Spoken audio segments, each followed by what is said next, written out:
আজ একটি ভিডিও আপনাদের জন্য আমি উপহার দিচ্ছি। এখানে আমার স্যার আছেন, কয়েকজন নুমান ভাই আছেন, আর আমাদের তপন দাওয়া আছেন এখানে। আর ওদের মাধ্যমে আমি আপনাদের ওই ফুল সম্পর্কে কিছু পরিচয় তুলে ধরবেন। আপনারা একটু দেখুন, আমার কাছে খুবই সুন্দর লাগছে। আচ্ছা তপন দা, বলেন। এই যে উদ্ভিদটি বা এই যে ফুল গাছটি আমার কাছে খুবই প্রিয় মনে হয় এবং দেখতে খুবই আকর্ষণীয় এবং নান্দনিক একটি ফুল। এই ফুল গাছটি আমার খুবই আকর্ষণীয়। আর আজকে এখানে আসলাম, আজকের যে আমাদের যে মিটিং, এই মিটিংয়ের উপলক্ষে। আর এই গাছের যে জাখরা গাছটি আমাদের নজরে আসছে, তাই ভিডিও করছি। আচ্ছা, ওই ফুল সম্বন্ধে আপনি একটু বলেন তো ভাই দাদা। এটা আসলে আমাদের দেশে বিরল, সব জায়গাতে পাওয়া যায় না। আমরা যতটুকু জানতে পেরেছি এটা মাধবীলতা। এটা এখানে এই ফুলটা ফুটে কখন, বিশেষ করে বেশি ফুটে কখন? বেশি ফুটে ধরেন ফাল্গুন মাসে বেশি।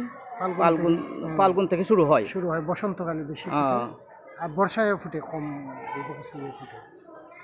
ধন্যবাদ আপনাকে। দেখুন ভালো করে ফুলটি, আপনারা তো খুব ভালো লাগছে, তাই না দাদা? শুধু মাধবীলতা নয়, এখানে বিরল প্রজাতির কি আছে, জবা আছে। তারপরে ওই গাছটা কি দাদা? ওই যে ওই গাছটা ওইটাও একটা ফুল। হ্যাঁ, ও লাল ফুল ফুটবে। এছাড়া এখানে হলুদ জবা আছে, ওই দেখুন হলুদ জবা আছে। আর কিছু ফল ফ্রুটের গাছও আছে, ওই যে ফল গাছ আছে, বড়ই আছে। তারপরে এই যে এগুলো আছে, বৃক্ষও আছে। এই যে দেখুন উঁচু একটা বৃক্ষ, দুডালি বৃক্ষ। যেটা দুডালি বৃক্ষ বলার কারণ হচ্ছে ওইটাকে আমি ওই নামটা দিয়েছি, তপনদা, আমি ওইটাকে ওই নাম দিয়েছি। দুইটি ডাল আপনি দেখেন, সবটি কি যে শাখা, দুইটি শাখায় বিভক্ত। প্রতিটি এখানে ছোট থেকে বড় পর্যন্ত, প্রথম থেকে দেখেন দুটি থেকে শুরু, এই যে দুটি থেকে শুরু, এই দেখেন। এরপরে প্রতিটি ডালি দুটি শাখায় বিভক্ত। ওইটার একটি কি একটা চামল গাছ নাকি বলে, ওটা কি ধরনের একটি চামল গাছ। তবে এটা একটা বিষয় আছে ওই উদ্ভিদের মধ্যে, খুব সুন্দর। এখানে রয়েছে আরেকটা কি, ওইটা কি দাদা? ওইটা কি?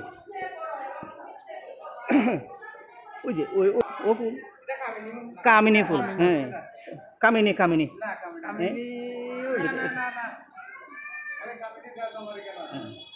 কামিনীরও কয়েকটা প্রজাতি আছে, কামিনীরই একটি জাত সম্ভবত। হ্যাঁ, এটা কামিনীরই একটি জাত। বন্ধুরা, এতক্ষণ আমার ভিডিওটি দেখলেন আপনারা, আমি এখানে সমাপ্তি দিচ্ছি।